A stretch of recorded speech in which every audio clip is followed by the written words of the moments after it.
This is the second collectible helmet from Star Wars The Black Series featured on the channel, and the packaging is a little bit different than the Boba Fett version. First of all, instead of the box being a square, you will have this cutout in the corner, and instead of clear plastic wrap, this one is actually wrapped in paper. Now, I am expecting this helmet to be a big step up from this $40 knockoff I bought on Amazon. I call it a knockoff. It has a name. It's not generic or brandless, but there's already a clear size difference here. Got a little paper bag, and this is going to be your light module for the side of your helmet, which is the only electronic accessory. There's no voice changer or anything of the such. This is your safety, regulatory, and warranty information. And you are going to have a quick start guide, which is going to be crumpled all pie hell because it's folded in there like a scroll. Unlike the Boba Fett helmet, which took a AAA battery not included, this is going to take a AA battery, still not included. Sweet, so definitely looks a lot more like metal than this helmet, but it is still going to be plastic. Oh boy. So huge manufacturing defect on mine. It's scratched to high hell back here. And this is a brand new in box condition. I just slid her out of the plastic wrap, or in this case paper. Hopefully you can see that damage there. My goodness.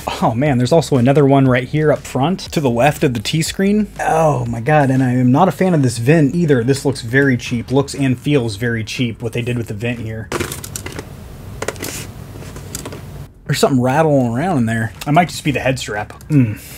Not nearly as big of a step up as I thought it would be over this $40 bad boy from Amazon. Just realized I had my camera a whole hell of a lot closer than I usually do. Did you notice? Because I didn't, not until now. To get access to the battery tray, you are going to remove this plastic shroud on the right side. It does have 4 clips, 2 on each side that you will need to pinch and pull out. Plastic, so be careful because it could break off. And then you're going to have to use a Phillips head screwdriver, not included. It'd be nice if Hasbro threw in a little tiny tool in case somebody doesn't have a Phillips head screwdriver, but most people do. And this is actually quite a bit bigger of a cross tip than the Boba Fett helmet.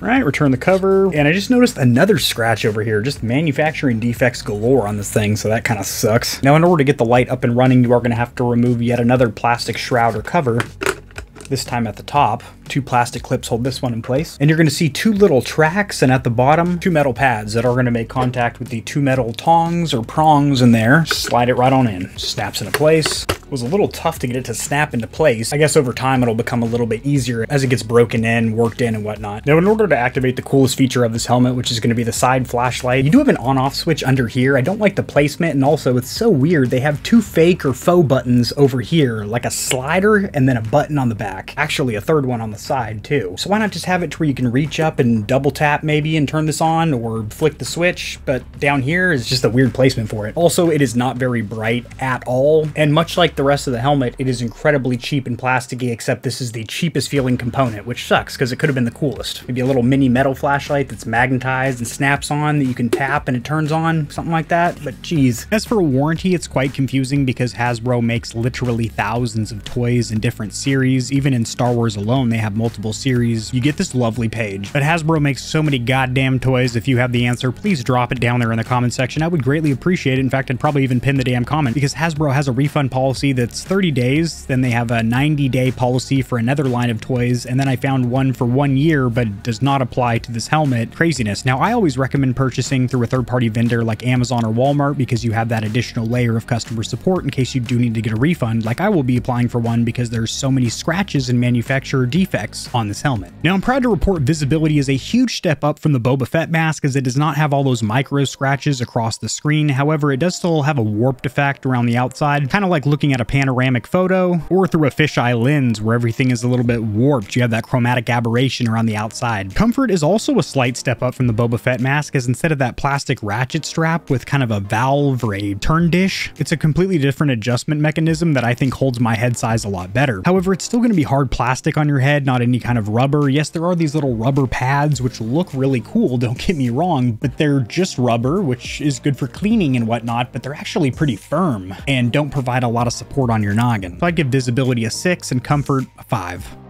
out of 10. By the way, that's not a 5 out of 5 perfect score. That's a 5 out of 10. So my verdict, is this worth a pickup? I would say absolutely not. Not at $150. Even if the unit I got didn't have manufacturing defects such as a nick here, a scratch there, it's $150 for a warranty that's buried somewhere in Hasbro's massive catalog. And the coolest feature should have been that flashlight. However, it's not very bright. It's incredibly plasticky and cheap, even more so than the helmet, which is already. But I will say, to give this helmet a little bit of praise, it does look very good on display from afar. From a distance, it does look very good. It almost looks metal because of the metallic paint job. Honestly, I'm going to hold on to my $40 variant for now until I can find a better replacement, because this ain't it. However, if you did want to check this helmet out, it is linked in the description below, and I'll see you Stallions and Stallionettes tomorrow.